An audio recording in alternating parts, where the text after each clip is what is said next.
महामारी से सभी लोग पीड़ित हुए, कोई ज़्यादा हद तक, कोई कम, but somewhere we have to take it in our stride. We have to come back to, if not normal, near normal. Near normal भी नहीं तो कहीं ना कहीं इसे साथ में ले करके किस तरह से हर पेंडेमिक में ऐसा होता है, तो जब से पेनिसिलिन बना तब से पेंडेमिक आ ही रहे हैं and people have learn to live with it, और मुझे पूरा विश्वास है कि हम भी ऐसा करेंगे। और मुझे भी ऐसा लगता है कि आपकी बात बिल्कुल सही है, थिएटर्स खुलने चाहिए, लेकिन थिएटर्स महाराष्ट्र में नहीं खुल रहे हैं, इसका कारण क्या है? हम सब जानते हैं that Maharashtra is the most afflicted state, corona की बात की जाए तो maximum number of cases and the fastest spreading has happened in Maharashtra. हो सकता है इसको मद्देनज़र रखते हुए प्रशासन कुछ स्टेप्स ले रहा है, हो सकता है वो इस समय जिस हम बात कर रहे हैं और वो सोच भी रहे हैं खोलने का। So this is something that the people in the good offices, administrative offices, political offices, the medical offices, मुझे लगता है ये joint decision उनका होगा। और अगर उन्होंने सोचा है कि हिंदुस्तान के अन्य शहरों में जब खुल गए हैं हम ना खोलें, तो उसकी वजह कोई होगी, ठोस वजह होगी, जिसकी जानकारी हमें एज कॉमन सिटीजन्स नहीं है। But I think by and by we'll get there. देखिए, फिल्म इंडस्ट्री के लिए सबसे ज़रूरी है महाराष्ट्र की कलेक्शन, हिंदी फिल्म इंडस्ट्री के लिए मैं मानती हूँ।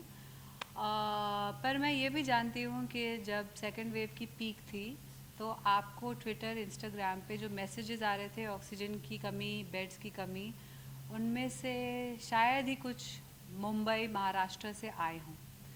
ठीक है, उसकी वजह ये है कि यहाँ वेदर यू लव इट और हेट इट और स्टे पॉलिटिकल, थर्ड वेव की तैयारी में उन्होंने पहले से बहुत बड़े बड़े स्टेडियम्स में मैनी थाउजेंड बेड फैसिलिटीज़ तैयार करके रखी ऐसे समय में। बट जब बाकी समय में, जहाँ बाकी स्टेट्स में जब नंबर्स को जुटलाया जा रहा था, जिस पे अलग इन्वेस्टिगेशन चल रही है, even today as we speak, Kerala जहाँ बहुत अच्छा रहा था सेकेंड वेव का कंट्रोल, वहाँ केसेस फिर से बढ़ गए हैं। यूपी में जैसा कि आप जानते हैं सस्पेक्टेड डेल्टा वेरिएंट से बहुत सारे बच्चों की मौत हो रही है, पर वो हमारे बड़े न्यूज़पेपर्स में शायद नहीं आती क्योंकि वो गरीब बच्चे हैं, पर बच्चे तो हिंदुस्तान के ही हैं।